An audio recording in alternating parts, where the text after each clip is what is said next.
रफिक गुलाब शाह यांची Chalisgaon road police स्टेशनचे 2 constable विरुद्ध मानव अधिकार कडे तक्रार। 24 रोजी चाळीसगाव पोलीस स्टेशन येथील 2 पोलिसांनी स्वप्नील बापूराव सोनवणे, इंद्रजीत ईश्वर वैराट यांनी अशोक लेनन गाडी शाहरुख नावाच्या इसमाची पकडली। त्याचा डिस्क्रे फाईल होता। मी समाजसेवक म्हणून तिथे धावून गेलो। गाडीची चौकशी केली, त्यांना विचारपूस केली की तुम्ही गाडी सोडून द्या। त्यांनी 20,000 रुपयाची लाचेची मागणी केली। त्याच्याने विरोध केला। त्यांना कागदपत्र बिल वगैरे सर्व दाखवलं। सर्व काम लिगल इलिगल कोणताही नाही असं ऐकताच दोषी पोलिसांनी शिवीगाळ सुरू केली व माझ्या विरुद्ध एट्रॉसिटीचा गुन्हा दाखल करण्याची धमकी वारंवार दिली। आयसीला अर्ज कर, आम्ही कुणाला भीत नाही, मानव हक्क आयोगाला शिवीगाळ केली। अगदी कालची पायरीवर जाऊन त्यांनी एक कृत्य केला। त्याबाबतची तक्रार मी SP साहेबांना 30/1/24 रोजी केली आणि पूर्ण महाराष्ट्र शासनाला तक्रार केली, परंतु त्याची दखल घेतली गेली नाही। त्याच्या विरुद्ध मी मानव हक्क आयोग महाराष्ट्र राज्य मुंबई यांच्याकडे तक्रार दाखल केली।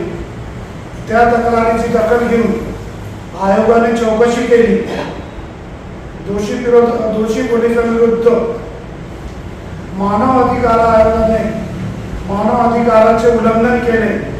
कलम 18 प्रमाणे राज्य शासनाला सूचित केले 20,000 रुपये तक्रारदाराला त्याचे नुकसान भरपाई द्यावी आणि दोषी पोलिसांविरुद्ध विभागीय चौकशी करण्यात यावी व शिस्तभंगाची कारवाई करण्यात यावी असे निर्देश सक्त आयोगाने दिलेले आहेत। माझी महाराष्ट्र शासनाला आणि पोलीस प्रशासनाला विनंती आहे की दोषी पोलिसांविरुद्ध कठोर कारवाई करण्यात यावी। मी रफिक शाह गुलाब शाह समाजसेवक 29/1/24 रोजी शाहरुख नाव इसमाची गाडी पोलिसांनी पकडली होती। चाळीसगाव रोड पोलीस स्टेशन येथील पोलीस कॉन्स्टेबल स्वप्नील बाबूराव सोनवणे, इंद्रजीत ईश्वर वैराट। मी त्याबाबत त्यांना विचारपूस केली, गाडी का बद्दल पकडली। त्यांनी माझ्याकडे 20,000 रुपयाची मागणी केली लाचेची। मी त्यांना नकार दिल्यावर त्यांनी माझ्याशी आरेरावची भाषा केली, शिवीगाळ केली, एट्रॉसिटीचा गुन्हा दाखल करण्याची धमकी दिली, खाकी वर्दाची गरिमा दाखवली, माझी बेइज्जती केली, माझे छळ केले। म्हणून मी त्या बाबतीत SP साहेबांना तक्रार दिली 30/1/24 रोजी। सदर तक्रारीवर काही कारवाई झाली नाही, म्हणून मी राज्य मानव आयोगाकडे तक्रार दाखल केली। त्यांनी निकाल दिलेला आहे की कलम 18 प्रमाणे मानव अधिकारचे उल्लंघन झालेले आहे।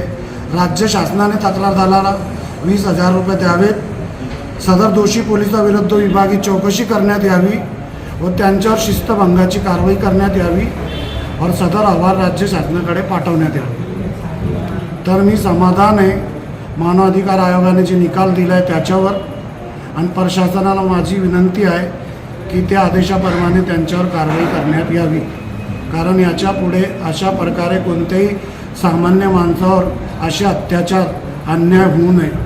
कायदा सर्वांसाठी आहे।